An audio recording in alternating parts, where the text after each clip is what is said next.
سلام، وہاں بھی کیا ہوگا؟ سلام۔ اچھا جب ملائکہ ہمیں ملنے کے لیے آئیں گے وہ کیا کہیں؟ والملائکۃ یدخلون علیہم من کل باب سلام علیکم بما صبرتم فنعم عقبی الدار۔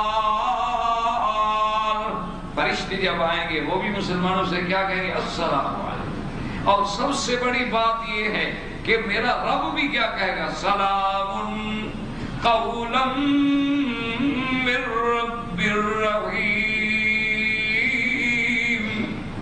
اللہ تبارک و تعالیٰ کی طرف سے بھی مسلمانوں پر، مومنوں پر، جنت والوں پہ کیا ہوگا؟ سلام۔ اچھا میرے مدنی پاک نے کافروں کو بھی خط لکھے تو کیا لکھا؟ بسم اللہ الرحمن الرحیم، اپنا نام کے بعد اس کے نام کے پس سلام علی من اتبع الہدی۔ تو یہ سلامتی کا معنی کیا ہے؟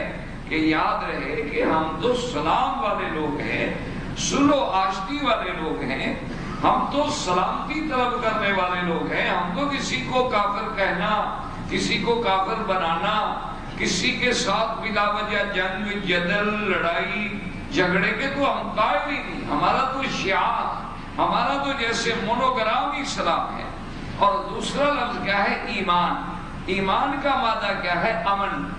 ایمان امن سے ہے، اسلام سلام سے ہے۔ تو ہمارے ہاں تو یہ لڑائی ہوتی نہیں۔ اصل بات صرف یہ ہے جو چھوٹی سی غلط فہمی ہے جو لوگوں نے ڈال دی یا لوگوں نے سمجھنے کی کوشش نہیں کی۔ ایک بات یاد رکھو، مولوی کسی بھی جماعت کا ہو، کسی بھی پارٹی کا ہو، مولوی کسی کو کافر نہیں بناتا، کیونکہ نہ ہم کسی کو کافر بنا سکتے ہیں، نہ ہم کسی کو کافر کہہ سکتے ہیں، نہ ہمارے پاس یہ اختیار ہے۔ اسلام اور کفر کی طاقت تو صرف اللہ کے پاس ہے کہ وہ جس کو چاہے مسلمان بنا دے اور جس کو چاہے ہدایت عطا فرما دے، اور چاہے تو بلال کو حبش سے بلا لے، سلمان کو فارس سے بلا لے، صہیب کو روم سے بلا لے اور میرے بدری کے پروانے بنا دے، اور ناراض ہوں تو ابی جہل کو، ابی لہب اور ابی طالب کو جہنم میں ڈال دے۔ تو یہ تو فیصلے اللہ کے ہاتھ میں۔ تو یاد رکھو مولوی کافر بناتے نہیں، ایک لفظ کا فرق ہے، صرف ایک نقطے کا۔ مولوی کافر بدلاتے ہیں، مولوی کافر بناتے نہیں بلکہ بدلاتے ہیں۔ مثال کے طور پر میں آپ سے پوچھتا ہوں، جو شخص قرآن کا انکار کرے وہ کیا ہوتا ہے؟ آپ بھی تو کہہ رہے ہیں۔ اچھا جو آدمی حضور صلی اللہ علیہ وسلم کی نبوت کا انکار کرے وہ کیا ہوتا ہے؟ اچھا جو آدمی قیامت کا، آخرت کا، بعث کا، معاد کا انکار کرے وہ کیا ہوتا ہے؟ تو اب تو آپ کافر بنا رہے ہیں، مولوی تو نہیں بنا رہا۔ تو اصل بات یہ ہے کہ ہم کافر بناتے نہیں، ہم کفر کے بارے میں بتلاتے ہیں کہ بھی یہ چیزیں کرنے والا آدمی کافر ہو جاتا ہے۔ جیسے آپ کے دیکھیں نا ٹریفک اصول ہیں، کوئی توڑے گا تو ایکسیڈنٹ ہو جائے گا، تو وہ بھی تو قدم قدم پر لگا دیتی ہیں اشارے کہ جناب اب سرخ ہو گیا رک جاؤ، سبز ہو گیا چل پڑو۔ تو کوئی آدمی یہ کہے یار یہ بڑے بیوقوف ہیں، اتنے لوہے کے کھمبے کھڑے کر دیے گاؤں کا گلی گلی میں، سڑک سڑک پر، یہ کیا ہو گیا؟ چلنے والوں کے لیے الگ اشارہ ہے، گاڑیوں کے لیے الگ اشارہ ہے، رکنے کے لیے الگ ہے، تیار ہونے کے لیے الگ ہے، اسٹارٹ ہونے کے لیے الگ ہے۔ کیونکہ اگر اس تھوڑے سے نظام کی جو بندوں کا بنایا ہوا ہے اس کی خلاف ورزی کریں تو گاڑیاں ٹکرا جائیں گی، اور جب آپ خالق کے نظام کو توڑیں گے تو پورا عالم تباہ ہو جائے گا۔ مولوی تو صرف اس بارے میں لوگوں کو خبردار کرتا ہے، کیونکہ جیسے آپ نے پہرے دار رکھے ہوتے ہیں بازاروں میں، محلوں میں، ان کو آپ تنخواہ دیتے ہیں، سیکورٹی گارڈ رکھے ہوتے ہیں، ان کا کام کیا ہوتا ہے کہ اگر چوری ہو، دروازہ توڑا جائے تو وہ آرام کے ساتھ کھڑا سگریٹ پیتا ہے، یا اس کا کام ہوتا ہے شور مچائے، بھاگے دوڑے، ادھر والوں کو بلائے ادھر والوں کو بلائے، اور جناب وہاں وسل دے اور اس کے بعد نارم پہ ہواؤں مارے اور ہوائی فائر کرے تاکہ آپ کی جگہ محفوظ رہے۔ اب اگر اس وقت وہ شور مچا رہا ہو، وسل دے رہا ہو، کوئی کہے پاگل ہے، ہمیں آرام ہی نہیں کرنے دیتا، کام کھا کے لیے شور مچا رہا ہے، تو وہ پاگل ہے یا اعتراض کرنے والا پاگل؟ تو اگر یہ آپ کا چوکیدار جس کو آپ مال کی حفاظت کے لیے رکھتے ہیں اس کا شور مچانا جو ہے عین عقل ہے، تو جو ہم دین نبی کے نام پہ روٹی کھاتے ہیں، ہمیں حضور کے نام پہ ہی کوئی عزت دیتا ہے، آپ مجھے ملتے ہیں کیوں، میرے ساتھ کیا رشتہ داری؟ صرف یہ ہے کہ میں مکہ سے حاضر ہوا ہوں، میں دین کی باتیں کہنے آیا ہوں۔ تو تمام دنیا کے مولوی جس جماعت سے بھی تعلق رکھیں وہ دین کے سپاہی ہیں، دین کے چوکیدار ہیں۔ تو جب اللہ کی توحید پہ ڈاکہ ڈلے گا تو مولوی چیخے گا بھائی شرک ہے کفر ہے بچو۔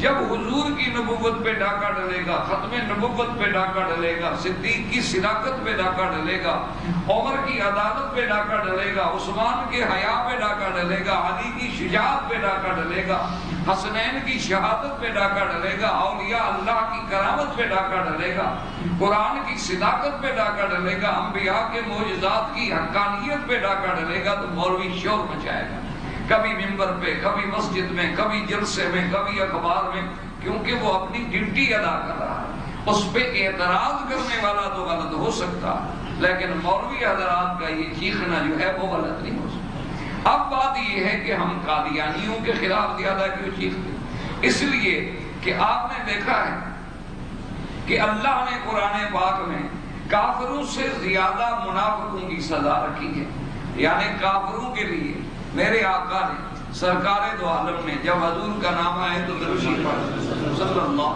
جب بھی نام آئے تمام حضرات جو آگے ہیں دور ہیں بیٹھے ہیں سب درود پڑھ۔ حضور صلی اللہ علیہ وآلہ وسلم کا نام جب آئے، جہاں آئے، جتنی دفعہ آئے، مسلمان کی یہ ذمہ داری ہے کہ اس کی زبان پہ فوراً درود شریف آ جانا چاہیے۔ تو قرآن پاک میں آپ دیکھ لیں، ساری حدیثوں میں آپ مطالعہ کر لیں کہ کافروں کے لیے میرے پاک نبی سرکار دو عالم نے جب دعا مانگی منظور ہو گئی۔ حضرت سیدنا ابی ہریرہ ہے، انہوں نے آ کے عرض کیا کہ یا رسول اللہ میری والدہ ہے اور وہ کافرہ ہے، اور آپ کی شان میں اللہ رحم فرمائے وہ بعض اوقات ایسے الفاظ کہتی جو آپ کی شان کے مطابق نہیں ہوتے، تو میں مجبور ہوں کہ اگر بات کروں ادھر تو ماں ہے اور ادھر شان محمد مصطفیٰ، حضور میں درمیان میں آ چکا ہوں، میرے لیے مہربانی آپ دعا فرمائیں، یا تو اللہ میری اماں کو ہدایت دے دے، اور اگر اس کے مقدر میں ہدایت کا فیصلہ نہیں تو اللہ اس کو پھر اٹھا لیں دنیا سے، کیونکہ میں کیا کروں کہ ماں کے آگے بولوں تو نہ فرما، اور اگر حضور کی شان میں کوئی لفظ سنوں اور خاموش رہوں پھر بھی ایمان جاتا ہے۔ تو حضور نے ہاتھ لگا میں اللہم اہدم ابا ہریرہ، کہ میرا اللہ ابی ہریرہ کی اماں کو ہدایت دے دے۔ بس محبوب کی زبان سے اتنی لفظ نکلے، لیکن وہ زبان کوئی عام زبان نہیں تھی، وہ زبان کوئی کسی عام انسان کی زبان نہیں، وہ محبوب رب العالمین کی زبان مبارک ہے۔ وہاں سے لفظ نکلے، ابو ہریرہ کہتی ہیں میں آیا گھر میں، آیا دروازہ بند ہے، کنڈی کھٹکھٹائی، اماں نے کہا اللہ رزق گیا ابی ہریرہ، ٹھہرے رہو صبر کرو۔ کہتے ہیں میں حیران ہو گیا کہ بوڑھی والدہ ہے میری، دروازہ بند کر کے تو کبھی نہیں بیٹھی تھی۔ تھوڑی دیر کے بعد دروازہ کھولا تو دیکھا ماشاءاللہ غسل کر کے اچھے اچھے کپڑے صاف ستھرے پہن کے، کہتی ہیں ابی ہریرہ مہربانی کرو مجھے یہ بتلاؤ کہ تمہارے پاک نبی کا دربار اس وقت کھلا ہوگا؟ تو میں نے کہا اماں جان آپ کو میرے نبی کے دربار سے کیا تعلق؟ اور نے کہا بس زیادہ تقریر مت کرو، مجھے یہ بتاؤ کہ دربار کھلا ہوگا۔ میں نے کہا وہ کوئی شہنشاہ کا دربار، وہ کسی چیف ایگزیکٹو کا دربار، وہ کسی صدر ملک کا دربار ہے، وہ تو رحمت دو جہاں کا دربار ہے، کبھی رحمت بھی بند ہوتی ہے، وہ تو رحمت